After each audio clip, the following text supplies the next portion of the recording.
Le premier point qu'on va aborder dans le cadre de la communication dans les banques, les assurances et les établissements financiers, c'est d'essayer de comprendre maintenant pourquoi une institution financière se doit de communiquer. Euh, Quel est le rôle de la communication dans les institutions financières? Ce qui est communément connu, c'est que la communication, c'est un peu l'élément le plus connu et le plus visible du marketing d'une banque, d'une assurance ou d'une institution financière. En effet, la communication, comme par exemple les publicités, le site web, c'est ce que voit monsieur tout le monde du marketing. D'ailleurs, assez souvent, certains confondent la communication au marketing. Donc, ils pensent que le marketing, c'est la publicité. Le marketing, c'est les promotions. Et donc, le marketing, c'est avoir un site web qui permet d'exposer les produits et les services d'une institution financière. Or, j'espère que vous avez compris depuis le début de notre cours que le marketing, c'est plus que ça. Le marketing, c'est d'abord au niveau opérationnel, c'est des produits, c'est une distribution, c'est une tarification en plus d'une communication. Mais le marketing, c'est également une activité stratégique qui n'est pas uniquement opérationnelle, qui consiste à faire une analyse des diagnostics internes et externes, établir des objectifs opérationnels, mais également des objectifs stratégiques de ciblage et de positionnement. Et donc, c'est la première chose qu'il faut garder à l'esprit. Maintenant, pourquoi une institution financière se doit-elle de communiquer? Et c'est quoi la communication en termes simples? Si maintenant la politique de produit, c'est offrir un ensemble d'attributs, des caractéristiques de produits qui répondent à des besoins. Si maintenant la politique de produit ou le produit, c'est l'offre de plusieurs bénéfices aux clients, si la distribution, qui est le deuxième volet de prise de décision marketing, le deuxième grand P, n'est autre que l'acheminement physique de ces produits et services financiers, de l'institution financière jusqu'au client. Si la tarification, c'est associer une valeur monétaire en contrepartie des bénéfices que le client va obtenir en relation avec les produits, ou des bénéfices qu'il va en tirer en relation avec la distribution et la disponibilité du produit. La communication, c'est quoi? La communication n'est autre que l'acheminement des informations de l'institution financière vers ses clients. Donc, la communication, c'est l'ensemble des signaux qu'une banque, une assurance, un établissement de crédit va envoyer vers ses clients cibles. Pourquoi une institution financière se doit-elle de communiquer? Pourquoi elle doit parler à ses clients? Pourquoi elle doit parler à ses clients de ses produits? D'abord, parce qu'une institution financière n'est pas nécessairement connue par les clients. En effet, une institution financière qui est inconnue, il est évident qu'un client qui veut une assurance, qui veut ouvrir un compte bancaire, qui veut avoir une carte de paiement, ne va pas utiliser les services d'une institution financière qu'il ne connaît pas. Donc, une institution financière se doit d'abord et avant tout de se faire connaître. En effet, UBA, qui est une banque nigérienne, qui vient d'arriver sur le marché malien. Il est évident que ce n'est pas une institution financière locale. Donc, les consommateurs ne la connaissent pas fondamentalement, ce qui fait que les UBA se doit de se faire connaître, donc se doit de développer ce qu'on appelle une notoriété sur le marché. D'autres institutions financières peuvent déjà exister, mais ils existent sous d'autres noms. Par exemple, l'assurance Colina a toujours existé au Mali. Colina a été repris par Saham. Et donc, Saham, c'est important pour elle de dire aux clients que Colina, c'est devenu Saham, ou Saham n'est autre que l'ancienne Colina, bien sûr, avec une nouvelle approche. C'est pour cela qu'une institution financière se doit non seulement de développer une certaine notoriété, c'est-à-dire se faire connaître par le maximum de personnes possibles, de clients possibles dans un marché, mais également se développer, se doter d'une image. Et donc, l'image, c'est le positionnement qu'une institution financière veut se donner. Cette image peut être une image d'une institution financière offrant des produits et des services de bonne qualité, haut de gamme. Ça peut être aussi l'image d'une institution financière qui est accessible à monsieur tout le monde. Ça peut être une institution financière qui est spécialiste d'un produit ou un service financier en particulier. Par exemple, l'assurance vie, par exemple, le microcrédit, la microfinance ou le crédit agricole. Donc, une institution financière peut se présenter avec une image d'une institution qui est spécialiste, comme une institution financière peut se présenter avec une image de généraliste. Et donc, c'est important maintenant, pour se faire connaître, de faire usage de la communication. Également, une institution financière commercialise des produits. Et nous l'avons vu dans ce qu'on a parlé de la politique de produits. Une institution financière se doit d'innover au niveau de ses produits. Et d'ailleurs, le meilleur produit ou service financier n'existe pas en tant que tel. Le meilleur produit ou service financier, c'est le service ou le produit qui s'améliore continuellement. C'est important d'innover au sein d'une institution financière. Et l'innovation consiste à générer continuellement des produits, des nouveaux produits, renouveler des produits, rajouter des options à certains produits existants. Et par conséquent, le consommateur, le client dans le marché se doit d'être informé. Par conséquent, ces produits et ces services financiers, l'institution financière, la banque ou l'assurance ou l'institution de crédit se doit de les annoncer, se doit de les faire connaître aux clients, donc de développer ce qu'on appelle une certaine notoriété à ces produits et ces services financiers. Donc, non seulement une institution financière se doit de gérer la notoriété de l'institution, la connaissance de l'institution, mais également la notoriété et la connaissance de ces produits et de ces services financiers. Parce que finalement, si moi j'ai besoin d'un crédit habitat, si j'ai besoin d'une assurance vie, je vais essayer de voir quelles sont les institutions qui offrent cette assurance vie ou qui offrent ce crédit habitat. Et par conséquent, je vais consulter les institutions que je connaisse. Or, comment je vais connaître? À part les efforts que moi-même je vais effectuer, les institutions financières se doivent de se faire connaître. Donc, une institution financière qui n'est pas connue ou un produit qui n'est pas connu, faites attention, ce n'est pas la faute du client, c'est la faute de l'institution financière, la banque ou l'assurance ou l'établissement de crédit qui a mal communiqué.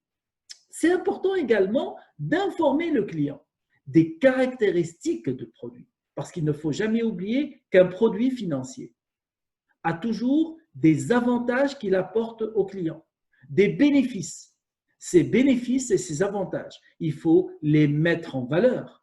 C'est ainsi qu'une institution financière va pouvoir se différencier au niveau de ses produits, va essayer de convaincre le client que ses produits et ses services bancaires, de crédit, d'assurance ou autres, sont meilleurs que ceux des concurrents. Donc, c'est ainsi que l'institution financière se doit, en plus de se faire connaître ses produits, de leur associer une certaine image, une certaine personnalité. Cette personnalité distinctive, elle sera atteinte, elle sera construite à travers la communication. Donc, il ne suffit pas de concevoir des produits. C'est important d'informer le consommateur, le client dans le marché que ces produits existent et surtout qu'ils répondent à ses besoins et qu'ils répondent à ses besoins mieux que les concurrents. C'est important également à travers la communication de pousser le client à adopter nos produits et nos services financiers. En effet, si un client a besoin de déposer son salaire, donc il a besoin d'un compte chèque, d'un compte courant, c'est important de faire en sorte qu'il désire notre institution financière ou le compte courant offert par notre institution financière. que le compte courant qui est qui est offert par une autre institution financière. Et c'est là d'ailleurs où, on l'a dit le premier jour, le marketing dans les banques et dans les établissements financiers va intervenir. Il ne va pas intervenir dans la création du besoin. La publicité sur la facilité d'ouvrir un compte courant en présentant uniquement une carte d'identité ou une pièce d'identité ne va pas pousser quelqu'un qui n'a pas de revenus à ouvrir un compte courant. Par contre, quelqu'un qui vient d'obtenir un emploi, quelqu'un qui va recevoir régulièrement un revenu par virement ou par autre, et donc se doit d'avoir un compte où son argent va être déposé. Et d'ailleurs, parfois, votre employeur vous exige d'avoir un compte courant. Donc, vous comprenez très bien, ce n'est pas le fait d'avoir vu la publicité de Ecobank qui vous dit « Présentez-vous à n'importe lequel de nos petits stands situés un peu partout dans les coins de Bamako pour pouvoir ouvrir un compte courant avec la présentation uniquement d'une carte d'identité. » Ce n'est pas cette communication, ce n'est pas cette publicité qui va faire en sorte qu'une personne qui n'a pas de revenus va se mettre à ouvrir un compte courant. C'est un changement au niveau de ses propres situations. Une institution financière se doit également de communiquer parce que le client, aujourd'hui, va toujours être de plus en plus exigeant vis-à-vis de l'institution par rapport aux produits qu'il va consommer. Nous l'avons vu quand on a parlé du nouveau type de consommateur qu'on a aujourd'hui dans les banques, dans les assurances et dans les établissements financiers. C'est un client qui est de plus en plus exigeant. Donc, il va vouloir plus. Et quand il va vouloir avoir plus, il va également vouloir en savoir plus. Donc, c'est le client qui va exiger d'avoir plus d'informations pour se réconforter au niveau de ses choix. Face également à la croissance de la concurrence dans le domaine des produits et des services financiers. Regardez aujourd'hui le nombre de banques qu'il y a au Mali. Regardez aujourd'hui le nombre d'institutions qui offrent des assurances au Mali. Et là, vous comprenez très bien que le client va se trouver face à une panoplie de choix. Et pour pouvoir distinguer, pour pouvoir choisir le meilleur de ces produits ou services qui répond le mieux à ses besoins, il va essayer de s'informer au maximum. Et le client, malheureusement, n'est pas très patient pour aller lui-même chercher l'information et toute l'information. Il va se contenter de l'information qu'il reçoit. C'est pour cela qu'une institution financière se doit de se différencier, se doit de rivaliser les autres institutions par rapport aux produits et services financiers qui seront offerts par rapport à l'information sur ces produits et services financiers. Également, c'est important d'utiliser la communication pour changer les opinions des consommateurs. Assez souvent, une institution financière peut bénéficier auprès de certains clients d'une mauvaise image. Les clients ne la connaissent pas bien, les clients la connaissent très mal. Ou bien dans le cas, par exemple, du passage d'un nom à un autre. Donc, lorsque la BIM a changé de propriétaire et a été récupérée et achetée par le groupe Attijari Wafa Bank. Il est évident que la BIM bénéficiait d'une certaine image. La même chose aussi, quand Colina a été reprise par Saham, il est évident qu'elle avait une certaine image.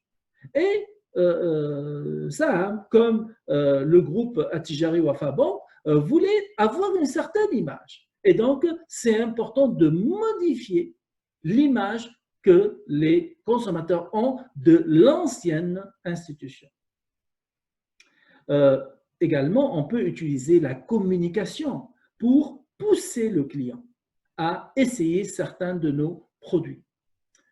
Wari le fait assez souvent pour pousser les consommateurs à essayer d'effectuer des paiements, d'essayer d'effectuer des transferts en utilisant le service Wari plutôt que d'aller voir Western Union. Comment maintenant on va inciter, on va donner des récompenses à celui qui va utiliser notre service, à celui qui va recommander notre service pour une autre personne. Donc, on va les inciter à les laisser en leur donnant des avantages, faire ce qu'on appelle des promotions de vente de nos produits ou services financiers. On va donner, comme le fait et comme on va le voir tout à l'heure, Saham, elle va donner 10 litres d'essence par an pour un client qui va prendre une police d'assurance auto pour une année. Et donc, vous voyez très bien, on va les inciter à essayer nos produits. Donc, et la seule façon d'inciter, c'est de jouer assez souvent sur les avantages monétaires en réduisant l'argent que le client va payer pour les transactions ou bien en leur offrant certains cadeaux associés avec le produit de base qu'on va leur servir. Il est évident que c'est à travers la communication qu'on va persuader et inciter nos clients à acheter. Le rôle de la communication, c'est d'attirer les clients, d'attirer de nouveaux clients. C'est de les convertir également, c'est-à-dire de les convaincre que nos produits répondent à leurs besoins. Mais également, le rôle de la communication, c'est de faire en sorte que les clients soient convaincus de leur adoption et de leur achat de nos produits ou services financiers. Donc, la satisfaction pour nous est importante. C'est pour cela qu'il faut continuer à suivre le client, même après qu'il ait adopté notre produit ou service financier. Un client qui ouvre un compte courant, un client qui obtient un crédit logement, un client qui dépose son argent pour une épargne dans notre institution, n'est pas un client qui est définitivement acquis. Il est acquis momentanément. Pourquoi? Pour la simple raison qu'une autre institution, demain, peut venir le chercher pour l'attirer pour ses produits, peut lui offrir les mêmes avantages, mais à moindre coût, avec des tarifs moindres. C'est pour cela qu'il faut suivre la concurrence. Et c'est pour cela qu'il faut continuer maintenant à suivre notre client pour essayer, de le réconforter dans son choix, donc réduire ce qu'on appelle sa dissonance cognitive, mais également d'essayer de le fidéliser de façon à ce que si jamais, d'abord, il reste avec nous le plus de temps possible, et s'il désire d'avoir un autre produit ou service, donc s'il a un compte courant et il veut un compte épargne, c'est important qu'il vienne avec nous plutôt qu'il aille avec le concurrent. S'il a avec nous un compte courant et un compte épargne et il désire prendre une assurance habitat, c'est important qu'il vienne la prendre avec nous. Si maintenant il veut avoir une assurance auto, c'est important qu'il vienne avec nous. Et donc, qu'il élargisse ce qu'on appelle son portefeuille client avec nous. C'est les principaux rôles de la communication. Ne jamais oublier maintenant que les principaux éléments qui sous-tendent la stratégie de communication, les choix en termes de diffusion d'informations de l'institution financière vers ses clients. C'est deux choses importantes. D'abord, l'auditoire cible. À qui nous nous adressons? Ce que nous qualifions par nos segments. Donc, avant de procéder à n'importe quelle communication, c'est important de se poser la première question, à qui on s'adresse?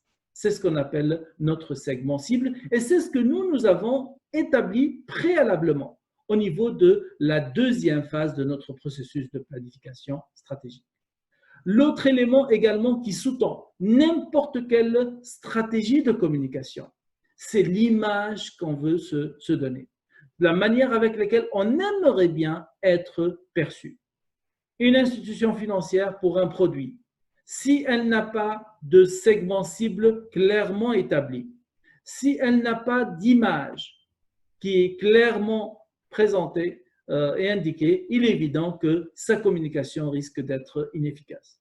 D'ailleurs, assez souvent, on m'approche pour me dire « Qu'est-ce que vous en pensez de cette publicité? Qu'est-ce que vous en pensez de notre site web? Ou qu'est-ce que vous en pensez de notre campagne promotionnelle ?» Est-ce qu'on peut évaluer une publicité pour un produit ou service financier de façon absolue? Définitivement non. C'est important de savoir d'abord à qui elle s'adresse. C'est pour cela que la première question que je pose, c'est de dire à qui s'adresse cette communication, cette publicité. L'autre chose aussi que je pose, qu'est-ce que vous aimeriez bien dire à vos clients cibles? Donc, si on n'a pas ces deux informations fondamentales, il est évident qu'on ne peut pas avancer dans une communication qui est efficace. Faites attention, on peut toujours communiquer, on peut toujours diffuser, faire de la publicité, on peut toujours faire des promotions pour des produits ou des services financiers. Mais la question qui va se poser, jusqu'à quel point cette communication va être efficace.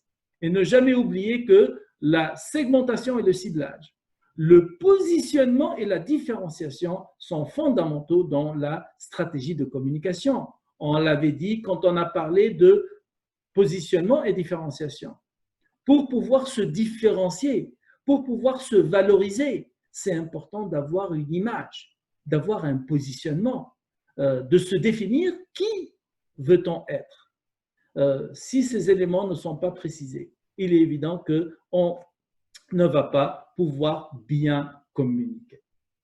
Comme je l'ai également dit tout à l'heure, c'est que la communication comme volet de prise de décision, comme moyen que l'institution financière va utiliser pour réussir son marketing et la commercialisation de ses produits et des services financiers dans un marché, ne doit pas être géré indépendamment des trois autres volets de prise de décision, qui sont le produit, la distribution et la tarification ou les prix. Ne jamais oublier qu'entre ces 4 P, il doit y avoir ce qu'on appelle une certaine harmonie, où les décisions sur la communication vont dépendre des décisions qui sont prises sur les produits et services. Ce qui fait qu'on ne va pas communiquer de la même façon pour nos produits de compte courant ou pour nos cartes de paiement qu'on va communiquer par exemple pour nos produits d'épargne. Donc, pour chaque type de produit, la communication se doit d'être adaptée. Également, lorsqu'on va distribuer nos produits en utilisant par exemple les services de succursale, lorsqu'on va distribuer nos produits en utilisant les guichets automatiques, lorsqu'on va distribuer nos produits à travers les applications mobiles, on ne va pas communiquer de la même façon et on va adapter notre communication en fonction des personnes qui vont venir en agence, des personnes qui vont utiliser les applications mobiles ou les personnes qui vont utiliser les autres moyens comme le téléphone pour pouvoir disposer de nos produits ou nos services financiers. Je l'ai dit tout à l'heure également, la communication utilise des moyens qui engagent des coûts. Et ces coûts doivent être pris en considération lorsqu'il s'agit d'associer un tarif à ces produits. Et nous l'avons également dit, que la première chose qu'une institution financière se doit d'annoncer à ses clients, quel est le premier élément qu'une institution financière, une banque ou une assurance ou un établissement de crédit doit annoncer à ses clients? C'est ses tarifs. D'ailleurs, une institution financière, une banque par exemple, n'a pas le choix. Selon la loi, elle est obligée d'afficher publiquement ses tarifs. D'ailleurs, je vous ai invité à rentrer sur les sites web de la BIM ou de la BHM ou de n'importe quelle institution financière ou de la Banque Atlantique et vous allez voir que leurs tarifs qui sont présentés pour tous les produits qu'ils offrent sont présentés de façon visible et de façon accessible aux clients. Et ça, c'est une imposition de la loi. Donc, ce qui fait que la communication qu'on va gérer aujourd'hui fait partie d'un mix marketing qui doit être harmonieux avec.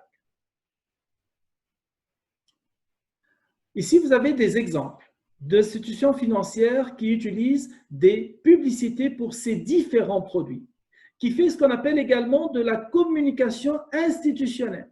Ici, la BDM, on voit très bien, la BDM annonce pour son pack Nogoya. C'est un pack de services bancaires qui comporte plusieurs produits et c'est important de dire aux consommateurs de quoi il s'agit à l'intérieur de ce produit. C'est important de dire qu'ici, on leur offre plusieurs produits qui sont des comptes chèques, des comptes d'épargne, une exonération de frais de tenue de compte, un chéquier, l'accès à de l'information par SMS, la carte Coris classique. C'est important également de préciser d'abord et avant tout à qui on s'adresse, à qui s'adressent ces produits. Donc, à qui s'adresse cette communication? Et on le dit, elle s'adresse adaptée à tous les revenus. Ici, c'est donc, on ne parle pas d'une catégorie en particulier. On parle de l'accès aux gens qui ont autant des faibles revenus que des gens qui ont des revenus élevés. Si on change maintenant de produit, est-ce que la BDM va communiquer de la même façon? Ici, la BDM communique de l'information sur l'assurance habitat, sur son assurance habitat. Et on voit très bien que le message que la BDM va diffuser n'est pas le même que celui qu'elle a utilisé pour le pack Nogoya. Également, la BDM, quand elle va, et c'est important maintenant de dire à qui on s'adresse. Et on voit très bien que dans le message, on le voit très bien. Elle ne s'adresse pas aux individus, elle s'adresse aux ménages avec enfants. Et donc, c'est cette cible que la BDM va chercher à rejoindre à travers sa communication. Dans sa communication ici, elle s'adresse pour offrir son produit bancaire en ligne en utilisant les SMS, l'Internet ou le mobile banking. Elle s'adresse à une catégorie qu'on retrouve à travers les illustrations sur la publicité, qui est composée fondamentalement de personnes jeunes et ouvertes sur tout ce qui est technologie de l'information et de la communication. Donc, on le voit à travers les illustrations. Pourquoi on cible ces gens-là? Parce que c'est cette catégorie de clientèle qui, pour la BDM, sont les mieux prédisposés à utiliser ces nouvelles approches d'accès aux services bancaires et financiers. Dans cette communication maintenant, la BDM s'adresse à qui? On le voit très bien. Elle s'adresse aux clients, aux Maliens situés à l'étranger. Et donc, pour leur offrir la possibilité de faire des transferts d'argent en utilisant maintenant soit les services d'agence, soit des services de mobile. Et donc, c'est ces gens-là que la BDM cherche à rejoindre. Nous l'avons dit tout à l'heure également que la BDM ne cherche pas uniquement à communiquer sur ses produits, faire ce qu'on appelle de la communication commerciale, mais elle cherche également à faire de la communication institutionnelle, donc de gérer son image comme institution financière dans la société. Et on voit très bien ici, la BDM cherche à se présenter comme une institution financière, comme une banque qui est au service du développement, donc qui est au service du pays. Et c'est l'objectif de cette communication. Donc, on voit très bien, la BDM diversifie ses communications. Ici, elle diversifie ses publicités, ses messages publicitaires en fonction, de l'objectif du segment cible, à qui elle s'adresse, et du positionnement, de l'image qu'elle veut donner soit à l'institution, soit qu'elle veut donner à chacun de ses produits, la personnalité qu'elle veut donner à ses produits. Ici, nous avons un autre exemple, celui de Ecobank. Également, Ecobank diversifie ses communications. Et ici, on voit très bien qu'elle utilise plusieurs types de communication adaptés en fonction, du segment cible, mais également en fonction de l'image qu'elle veut se donner ou elle veut donner à chacun de ses produits. Récemment, Ecobank annonce à ses clients qu'ils peuvent envoyer de l'argent gratuitement ou presque. Et donc, vous voyez très bien, elle met en valeur gratuitement pour dire qu'il y a une réduction, mais elle doit rajouter ou presque. Pourquoi? Parce qu'il demeure toujours y avoir des frais. Et si maintenant, elle ne veut pas être poursuivie pour une publicité qui est fallacieuse, pour une publicité qui est trompeuse, parce que le service n'est pas complètement gratuit, elle rajoute le terme presque. mais elle va jouer sur la perception des messages pour dire que 80% de ceux qui vont lire la publicité vont s'arrêter à gratuitement, vont percevoir gratuitement. Ils vont penser que le service est gratuit, mais l'idée, c'est d'associer l'idée que maintenant, elle a baissé ses coûts en relation avec tout ce qui est transfert d'argent. Or, on sait, dans le commun chez le commun de Martel, dans son esprit, que n'importe quel service de transfert engage certains frais. Et ici, c'est important maintenant d'expliquer à ceux qui veulent faire des transferts la manière avec laquelle ils peuvent le faire en utilisant son nouveau service Express Cash, en réduisant au maximum les coûts. Dans la même communication maintenant, Ecobank utilise également, essaie de faire ce qu'on appelle de la communication institutionnelle.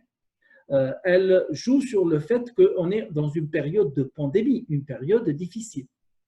Et elle recommande à ses clients de se protéger contre la pandémie en passant maintenant à ce service qui est, encore une fois, sans contact, c'est-à-dire à la possibilité de transférer de l'argent sans rentrer en contact avec une personne qui est un employé de Ecobank, et donc en utilisant sa plateforme mobile.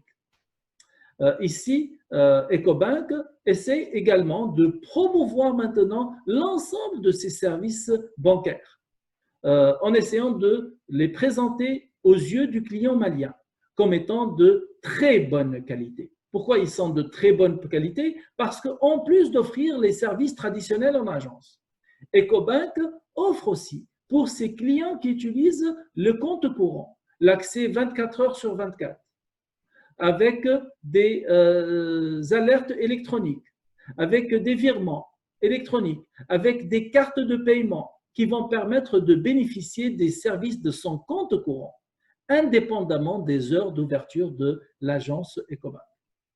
Encore une fois, dans la communication, on voit très bien que Ecobank cible un type de client bien déterminé. Elle cible le Malien ou la Malienne moderne, qui a de fortes prédispositions à utiliser des technologies de l'information et de la communication, les éléments qui sont beaucoup plus virtuels. Et donc, à travers cette communication, on voit très bien que Ecobank cible une clientèle en particulier et également propose un positionnement et une image et une personnalité particulière à ses produits.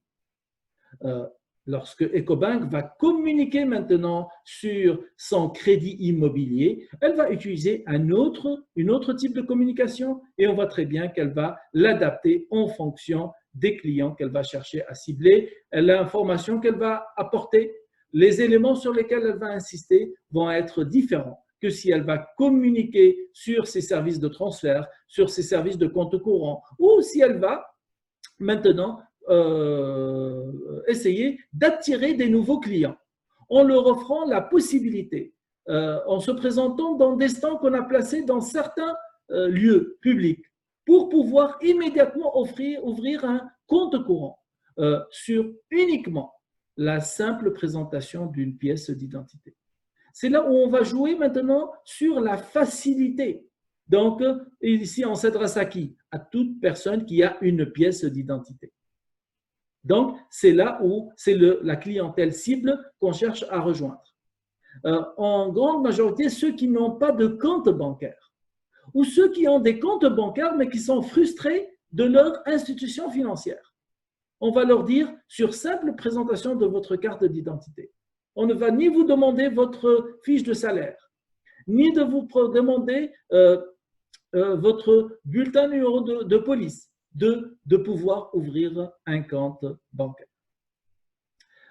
Ici, Ecobank essaie également de promouvoir son produit financier, l'Express, qui permet tout ce qui est paiement, tout ce qui est achat, tout ce qui est virement mobile.